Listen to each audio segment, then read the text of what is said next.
Hello friends, आपका मेरे channel पर स्वागत है। आज हम जो है वो ये क्वेश्चंस करेंगे। इनसे आपके जो है वो डबल फायदा है। देखिए, आपका जो 8th क्लास में लास्ट चैप्टर है 16 वो भी कंप्लीट हो जाएगा और ये क्वेश्चन जो है वो आपके पेपर में भी आएंगे, तो ये आपके लिए वैसे भी हेल्पफुल है। तो अगर आप इन क्वेश्चंस को रिवाइज करेंगे तो आपके डबल फायदा है। तो आज का जो हमारा टॉपिक है, इसका नाम है हमारा संख्याओं के साथ खेलना। यानी कि इसमें आपको जो है वो संख्याएं देखनी है कि कहाँ पर क्या आएगा। ये मतलब एक पहेली है, इन्हें सुलझाना है। तो देखिए, आज का हमारा ये टॉपिक है संख्याओं के साथ खेलना। तो इसलिए आपके एनएमएमएस एग्जाम के लिए भी बहुत जरूरी है और आपका जो है वो मैथ्स के जो क्वेश्चंस है वो भी हो जाएंगे। तो देखिए, इनमें आपको क्या दिया गया है, ये क्वेश्चंस ऐसे दिया गया है, इसमें हमें प्लस करनी है और ये दिए गए हैं आपको। अब देखिए, यहाँ पर इसने ए दे दिया और यहाँ पर बी दे दिया। अब हमें क्या पता लगाना है कि ए की जगह क्या आएगा और बी की जगह क्या आएगा, ये दोनों हमें पता लगाना है। ठीक है, अब देखिए, ए की जगह हमें कुछ ऐसा रखना है कि यहाँ पर 2 आ जाए और फिर हमारा जो बी का मान है वो आ जाएगा। तो हमें ए का मान पहले पता होना चाहिए। तो देखिए, ए की जगह हमें यहाँ ऐसा कुछ रखना है कि हमारा जो है वो 2 आ जाए, नीचे हमारा 5 है।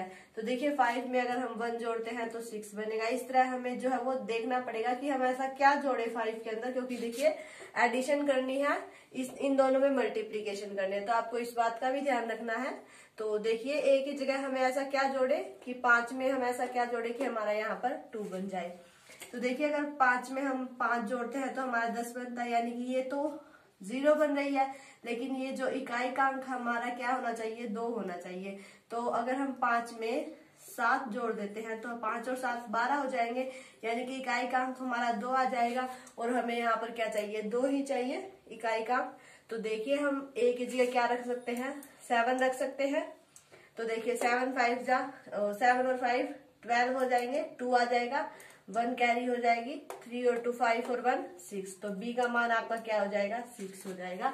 यानी कि अगर हम ए की जगह क्या रखते हैं, 7 रखते हैं, तो बी का मान आपका कितना हो जाएगा, 6 हो जाएगा। तो देखिए, ये आपको देखना पड़ेगा कि हमें ऐसा क्या रखना है ए की जगह कि यहाँ पर आपका 2 बने, तो उस हिसाब से आपका बी का मान अपने आप आ जाएगा। ठीक है, इस तरह का क्वेश्चन आपसे पेपर में भी पूछा जाएगा और आपकी मैथ की बुक में भी है, तो आप इसे अच्छे से करें। अब देखिए, जैसे ये मल्टीप्लाई में दे दिया, अब इसने दे दिए, ऐसा दे दिया यहाँ पर 9, मतलब यहाँ पर ए ही दे दिया इसने, यहाँ भी ए है, यहाँ भी ए है और यहाँ भी ए ही आना चाहिए। और फिर इसकी जब हम इसके साथ मल्टीप्लाई करें तो यहाँ पर हमारा 9 आना चाहिए। तो देखिए, ए के लिए हमें कुछ ऐसा सोचना है कि हमारा यहाँ पर भी जो है इकाई का अंक, या मान लीजिए हम 6 लेते हैं तो यहाँ भी हमारा 6 ही आना चाहिए। 5 लेते हैं 5 आना चाहिए, 4 लेते हैं तो 4 ही आना चाहिए हमारा इकाई का अंक।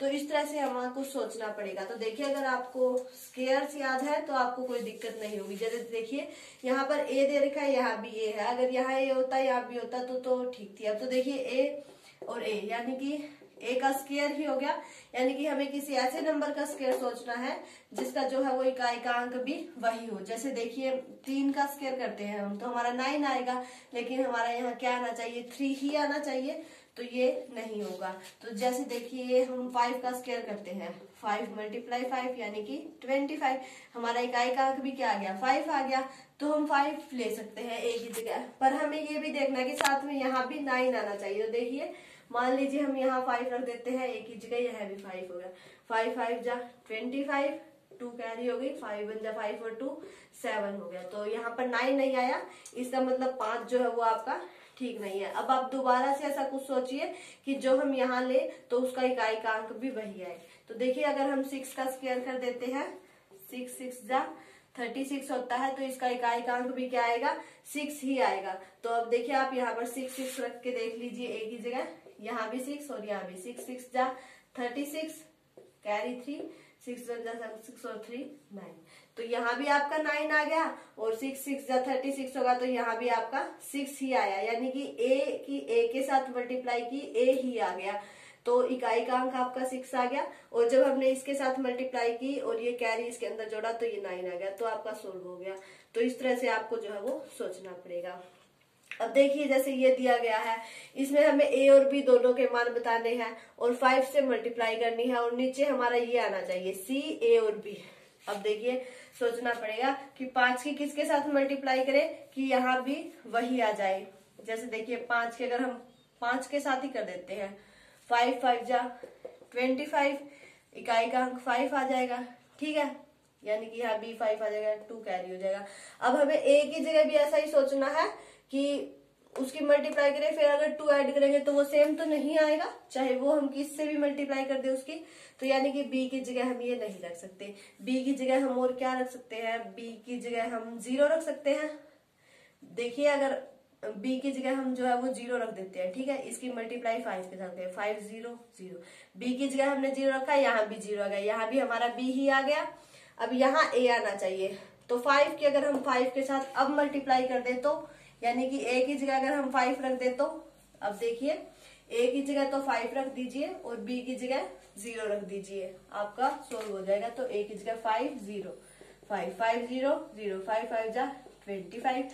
देखिए 5 की जब हमने 0 के साथ की तो 0 आ गया, यानी कि यहाँ हमने जो बी लिया वही बी हमारा यहाँ आ गया। 5 की जब हमने 5 के साथ ही की तो हमारा 25 आ गया, यानी कि ए की 5 की ए के साथ की तो हमारा ए आ गया और ये जो नया नंबर आया ये हमारा क्या बन गया, सी बन गया। तो इससे आपको तीनों की वैल्यू मिल गई, ए की भी मिल गई, बी की भी मिल गई और सी की भी। तो इस तरह के क्वेश्चन आपको दिए जाएंगे, आपको थोड़ा सा सोचना पड़ेगा कि किसकी किसके साथ मल्टीप्लाई करनी है, स्केयर्स भी आपको याद होने चाहिए। तो इसमें आपका डबल फायदा है, आपकी जो लास्ट चैप्टर है वो भी कंप्लीट हो रहा है और आपका जो है वो एलएमएम एग्जाम की भी तैयारी साथ के साथ हो रही है। तो देखिए इस तरह क्वेश्चन जो है वो आपके सेकेंड एक्सरसाइज में है और इस तरह क्वेश्चन आपका पेपर में भी आया हुआ है, तो आप इस तरह क्वेश्चन भी देख लीजिए। और ये जो क्वेश्चन है ये आपका 3 का भी दिया जा सकता है, जैसे 3 अंक का, इसकी हमें एडिशन ही करनी है, ए बी का हमें मान रखना है, यहाँ हमारा जो हम बी यहाँ रखेंगे वही बी हमारा यहाँ आना चाहिए और ए का मान हमें ऐसा रखना है और बी का ऐसा रखना है। तो देखिए यहाँ हमारा 8 है, ये 1 दिया गया है, ऐड करना है, यहाँ हमें बी का मान रखना है। तो देखिए इसका तो हमें साफ ही पता लग रहा है कि 8 में से 1 जाएगा तो 7, यानी कि यहाँ अगर हम 7 रखते हैं तभी हमारा यहाँ 8 बनेगा, ठीक है। तो यहाँ हमने क्या रख दिया, 7 रख दिया बी की जगह, तो 2a 7 और a 7 1, ठीक है। यहाँ हमारा b आना चाहिए यानी कि 7 आना चाहिए, तो देखते हैं, देखिए 7 और 1 8, यहाँ हमारा 1 आना चाहिए। अब यहाँ b की जगह तो हमने 7 रख दिया, a की जगह ऐसा क्या रखें कि हमारा 1 आ जाए, 4 रखेंगे, तो देखिए 4 रखेंगे a की जगह, यानी कि यहाँ भी 4 रखेंगे, फिर 7 और 4 11, 1 आ गया, कैरी 1, 4 2 6 और 1 7। बी की जगह हमने क्या रखा था, 7 रखा था, 7 आ गया। तो अब हमें क्या पता लग गया कि ए की जगह हमें क्या रखना है, 4 रखना है और बी की जगह हमें क्या रखना है, 7 रखना है। तो आपका ये क्वेश्चन जो है वो सोल्व हो जाएगा। अब आपको ये तो आपको देख कर चलना पड़ेगा कि यहाँ 1 दिया गया है, इसमें क्या ऐड करें, 7 ही ऐड कर सकते हैं तभी 8 बन जाएगा।